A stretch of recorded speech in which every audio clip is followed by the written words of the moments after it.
राजेंद्र चोला ने उत्तर भारत से गंगा जल लाकर दक्षिण में स्थापित किया।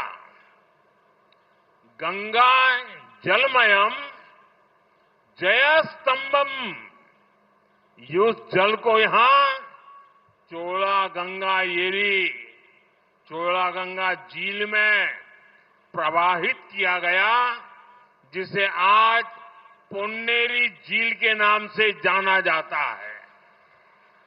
ராஜேந்திர சோழன் வடபாரதத்திலிருந்து புனித கங்கை நீரை கொண்டு வந்து தெற்கிலே நிறுவினான். கங்கா ஜலமயம் ஜெயஸ்தம்பம், இந்த நீரை கொண்டு இங்கே சோழகங்கை ஏரியிலே இட்டு நிரப்பினான். இது இன்று பொன்னேரி என்ற பெயரால் அழைக்கப்பட்டு வருகின்றது. साथियों, राजेंद्र चोल ने गंगई कौन चोलपुरम कोविल की स्थापना भी की थी। यह मंदिर आज भी विश्व का एक आर्किटेक्चरल वंडर है।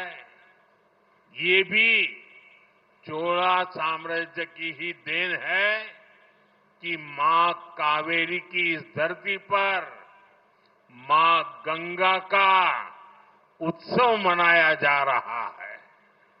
ராஜேந்திர சோழன் கங்கை கொண்ட சோழபுரம் ஆலயத்தை நிர்மாணமும் செய்தான். இந்த ஆலயம் இன்றும் கூட உலகின் ஒரு கட்டிடவியல் அற்புதமாக திகழ்கின்றது. அன்னை காவிரி பெருகி பாயும் இந்த பூமியிலே அன்னை கங்கைக்கு திருவிழா எடுக்கப்படுவது என்பதும் கூட சோழ சாம்ராஜ்யத்தின் நற்கொடையாகும்.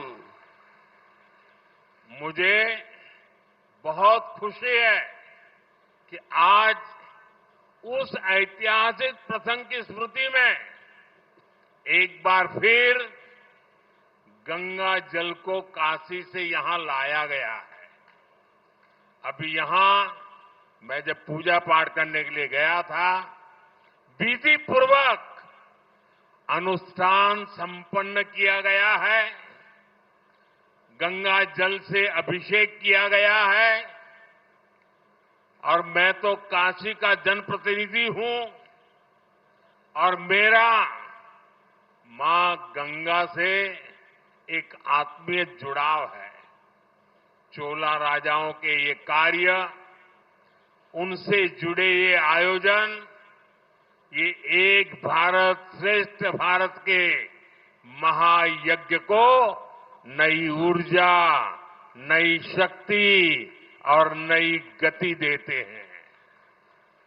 அந்த வரலாற்று முக்கியத்துவம் கொண்ட பின்புலத்தின் நினைவினிலே மீண்டும் ஒருமுறை கங்கை நீரை காசியிலிருந்து இங்கே கொண்டு வந்திருப்பது எனக்கு மட்டற்ற மகிழ்ச்சியையும் உவகையையும் அளிக்கின்றது. தற்போது இங்கே நெறிப்படி அனுஷ்டானங்கள் நிறைவு செய்யப்பட்டிருக்கின்றன. புனித கங்கை நீரால் அபிஷேகங்கள் செய்யப்பட்டன. நான் காசியின் மக்கள் பிரதிநிதி. கங்கை அன்னையிடம் எனக்கு ஆன்ம ரீதியான அன்பு இருக்கின்றது. சோழ அரசர்களின் இந்த செயல், அதோடு இணைந்த இந்த ஏற்பாடு ஒரே பாரதம் உன்னத பாரதம் என்ற பெருவேள்வியை போன்றது. இது உற்சாகம் அளிக்க வல்லது, கருத்தூக்கம் அளிக்க வல்லது. भाइयों बहनों, चोला राजाओं ने भारत को सांस्कृतिक एकता के सूत्र में पिरोया था। आज हमारी सरकार चोला युग के उन्हीं विचारों को आगे बढ़ा रही है।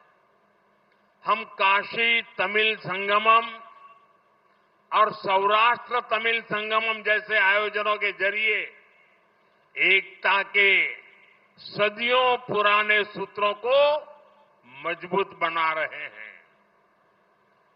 गंगई कौन चोलपुरम जैसे तमिलनाडु के प्राचीन मंदिरों का भी एएसआई के जरिए संरक्षण किया जा रहा है। சகோதர சகோதரிகளே, சோழ அரசர்கள் பாரதத்தை கலாச்சார ஒற்றுமை என்ற இழை கொண்டு இணைத்தார்கள். இன்று நம்முடைய அரசாங்கம் சோழர்களுடைய இதே கருத்துக்களை, எண்ணங்களை முன்னெடுத்து செல்லுகின்றது.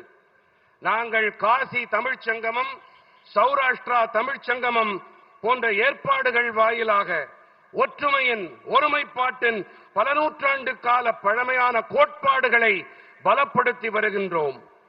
கங்கை கொண்ட சோழபுரம் போன்ற தமிழகத்தின் பண்டைய ஆலயங்களையும் கூட இந்திய தொல்லியல் ஆய்வகம் வாயிலாக இப்போது பராமரிக்கப்பட்டு வருகின்றன.